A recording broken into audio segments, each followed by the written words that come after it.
Okay, so a couple of extra things I just want to talk about, and that will kind of end the understanding the basics of sculpture. So there's three things. The first is what's called dynamic tessellation. And what that is it really has to do with this kind of grid that you see, this wireframe. Now remember I said in the first video that you can click the wireframe button here, and it will go off, or you can put it back on and it'll go off. You can also hit W on your keyboard, and that will take it on or off also. Now, what's nice about this is that most 3D modeling programs have you do a lot of extra work in the background to manipulate these triangles and these grids. But in Sculptress, you don't have to do that. It does the work for you. You can concern yourself just with the style and creativity of how your shape, your little digital ball of clay is going to look. What I mean by this, by the way, is that if I take any tool, I'm going to take this draw tool here, the second tool down on the side, and I'm just going to start to draw a little bit. Now you'll notice that it's doing it and adding a whole bunch of triangles. So it's automatically, and you can see as I zoom in, you can see the triangles on the side. It's adding all of those on its own. I don't have to do any work. It's just me kind of sculpting, and the computer figures out the rest of it. For any of the tools that we have up here, you can always change the size, the strength, and the detail, which we'll get to a little bit later. Second, I want to talk about saving, opening, and making new scenes. So, first one obviously here is open. So if you have one that you've already done, you want to open it up, this is what you click. This pops up, you find it, you hit open, and it opens up. Then you have your save button to save a piece of work you're doing. Then there's new sphere or new plane. This will open up. So if I click new sphere, here you can do new scene or add an object. If you do new scene, it says this will be lost because I haven't saved it. I'm going to say okay. You get a new ball. If I was to do it again and do add object, this time I get either one ball if I pull them together or two balls, which then I can move and use.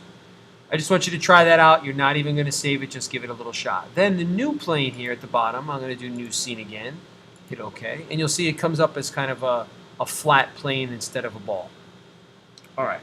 What I would like you to do at this point is you're going to open a file which I'm going to give you. When I say open here, you're going to click the open button. And what I've done is I'm going to give you a file in your documents folder, and it's going to look like this. It's going to be in an exercise files folder for Sculptress. It's going to be in chapter 1. It's going to be load and save, and it's going to be this dohopper.obj. One mistake I made is that I don't want to open it. I want to import it because it was actually made in a different program. So we're going to do that now. So here, import, and it's in the same place. Chapter 1, load and save, dohopper, and OK. And then I'm going to do new scene, not add objects. And so there it is. There's this sculpture that's been done in another program, which you can now manipulate in Sculptress if you'd like. And this was actually made in a Sculptress, so you can see how detailed it can be if you take your time to do it. So we went over saving, went over opening, we went over these new spheres, new planes, and importing. You can also export these files. When you hit export, you are allowed to export these files in a few different ways. And you can see here, if I was to hit it and save it, I'm going to save it to my desktop as an example. And I'm going to move this over so you can see. It does it as what they call a .obj. It's like object. Think of it as an object. And it's a file that's used in a lot of 3D programs. I'm just going to throw it out, but just wanted you to be able to see it. The first few videos are just you kind of watching and learning a little bit about what's going on. And the last piece for today is working with symmetry. In order to do that, what I'm going to do is I'm going to do a new sphere here by hitting the new sphere button, and then I'm going to do a new scene. So here's back to our sphere from the beginning. And you'll see and you'll notice that there is a line right down the center. It's kind of thicker than the rest of the lines. That is your symmetrical line, or your symmetry line, I should say. So over here where that wireframe button is, right next to it, you'll see the symmetry button. So here's what happens. If I was to take a tool like a draw tool, for example, and I will increase the size, and I start to pull. Now, what it's doing is whatever I do, it's going to do on both sides perfectly symmetrically, okay?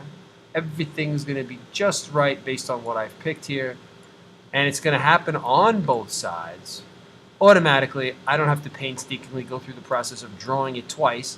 The computer does it for me on both sides symmetrically. Got it? As you can see, I move it around, you can see the difference. Now, if I take off symmetry, it's going to give me a warning message. And the warning message is going to say, this is typically a one-way operation. Is that okay? If I say okay, nothing changes at the moment. But if I'm to make another change, let's say I take that same brush and I do this. I'm going to make it a little smaller.